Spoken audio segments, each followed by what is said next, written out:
And I'm gonna say this here: you girls who out there asking for men to pay for your hair, your lashes, your nails, y'all ruin it for girls like us. And let me tell you why. Because now men think women only want them to pay for the bullshit. I could afford all of that. I don't need you to pay for my hair to get retwisted. I don't need you to pay for these $200 lashes. I don't need you to pay for these acrylic, these my nails, but I don't need you to pay for these acrylics on top. I don't need you to pay for them acrylics on my toes. No. I would like assistance on business funding.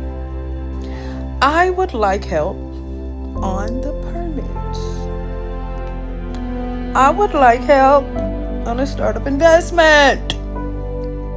I could do my hair, nails, lashes, toes. I could pay my own bills too. Type shit, you know what I'm saying? I'll get that one. Give me an investment, man. Hair and toes, man. I go to that shit, man. Give me an investment. Help me start a business. Do you have any ideas? I want to start a business. Do you have any ideas? I want to start a business, man. All this little petty shit, man. I want to start a business. Investment funds. Stock IRA. Portfolio. Bitcoin. Okay.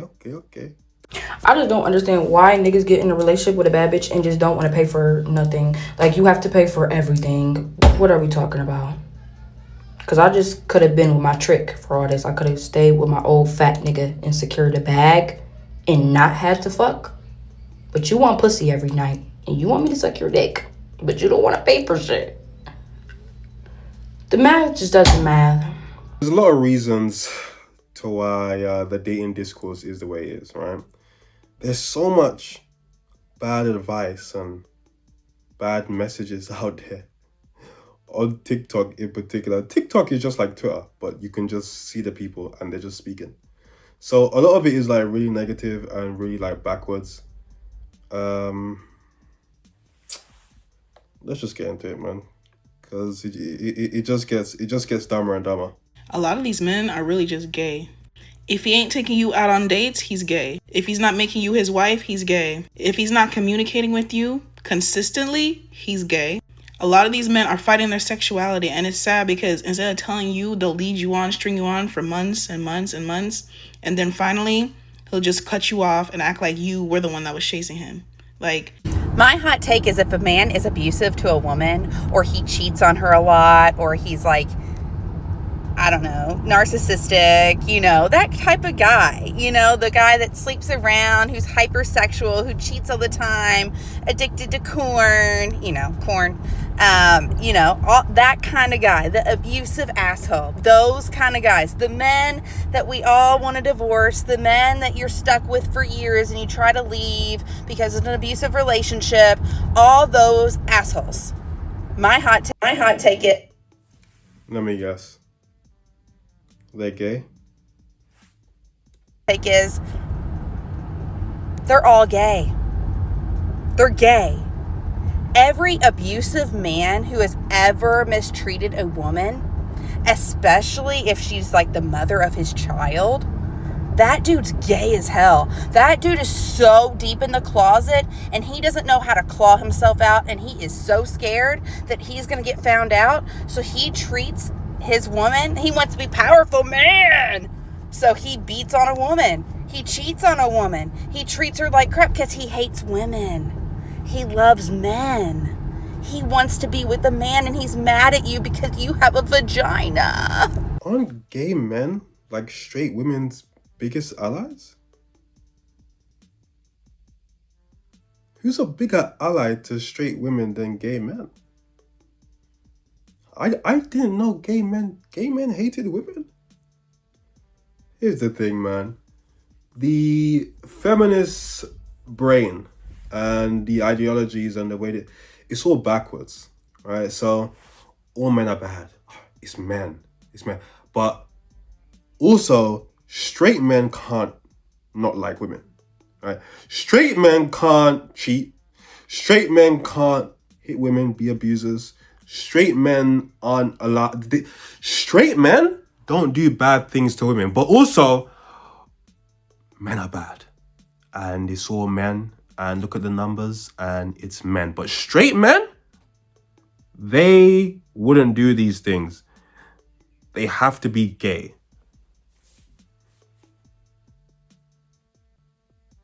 It doesn't. It literally doesn't make sense. But who's surprised?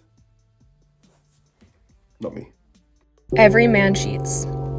Recent science-based studies show that every man cheats in his life at least once. Boyfriends are embarrassing, honestly. Don't waste your time and energy. He bought you a $50,000 car, but you had to ask for it? Oh, that's the bare minimum. You should not have to ask. And ladies, remember, do not let him trap you in a house. Stay employed, stay working, or else you will never be happy. And just a reminder to never get comfortable because he absolutely will cheat on you.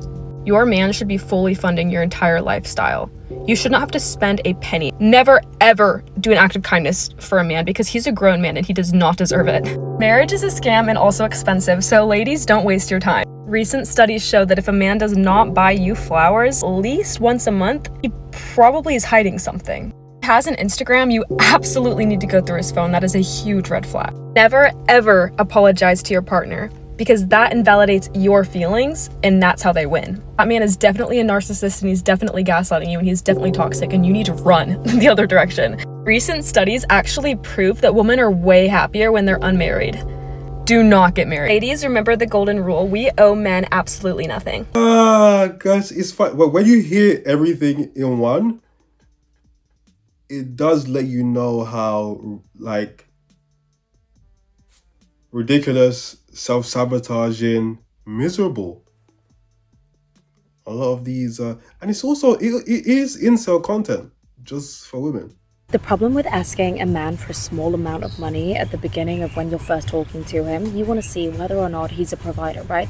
And so you make up a story about how, oh, you can't come on a date tonight because all of a sudden you need to go in and do an extra shift at work because you got a letter in the mail where you can't afford to pay a bill, right? You use that excuse hoping that he comes in as Prince Charming. Now, 9 times out of 10, if he does like you, he will come in as Prince Charming and he will come and save the day, but at what expense? Because the quality of man, or the version of the man that you are unleashing, is the version of man where he thinks he can manipulate you, okay? He's never going to have a fear of losing you because he thinks that you can't do without him. So you are bringing out, and he is going to present the worst version of himself to you. He's going to hook you in, reel you in, and manipulate you, financially manipulate you. And so if you want a man who is going to love you, adore you, and financially provide for you, you need to make him believe, even if you don't, you need to make him believe that you have a high quality and high standard of life that just comes effortlessly to you. Not that you're a hard worker, not that you've worked really hard for what you have, just that things are always working out for you and you live a very, very high quality of life, okay? You have cleaners, you have maids. Even if you don't, you do. Even if you do your own hair, you don't. You always go and get a blow dry, okay? These are the things that shape the version of man and attract a version of man that you want to see in him. Because I'm sorry, girls, but when you are using those tactics, those are the tactics that are going to leave you with a man who is going to use his money as a weapon against you, and you will be left in a very desperate situation. I mean, even the advice telling women not to beg is terrible advice. You're essentially encouraging women to lie about who they actually are, because if they don't, it's going to unleash a part of...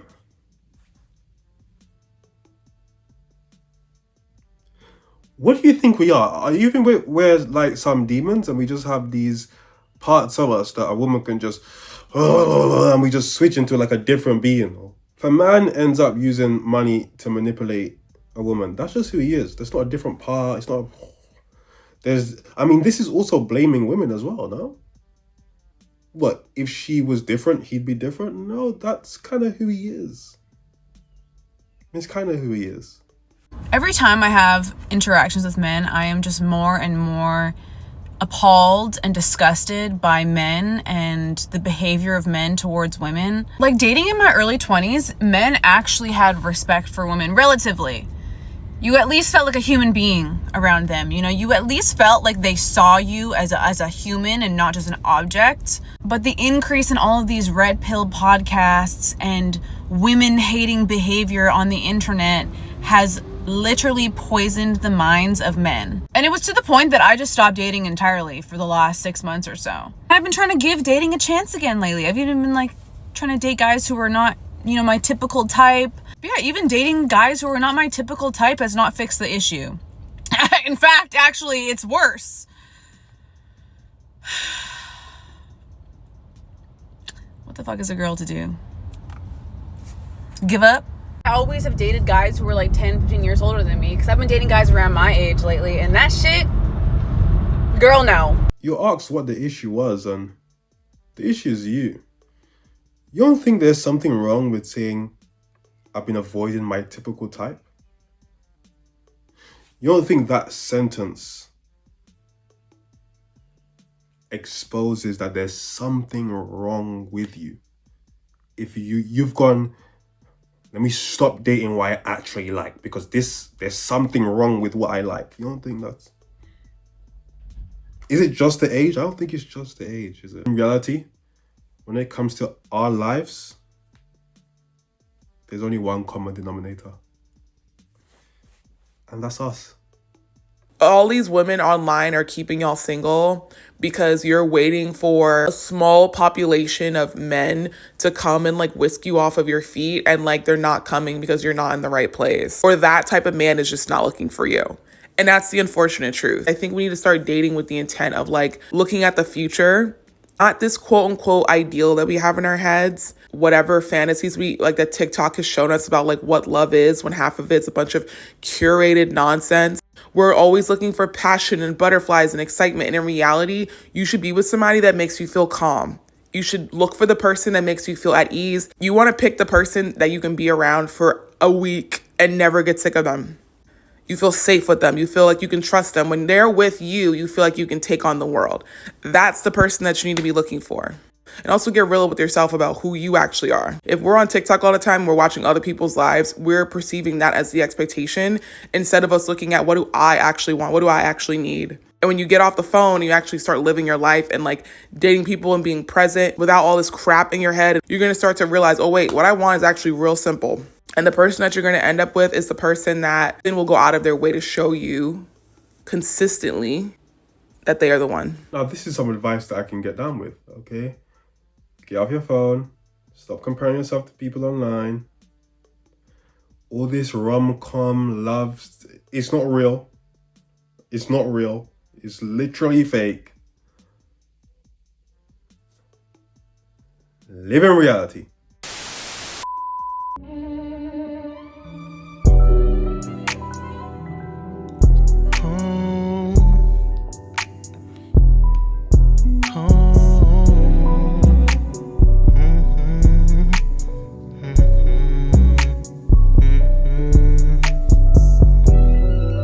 This liquor got me in my zone. Now I'm blowing up your phone. Blowing weed, smoking the ozone. I just can't let this go. This liquor got me in my zone. Now I'm blowing up your phone.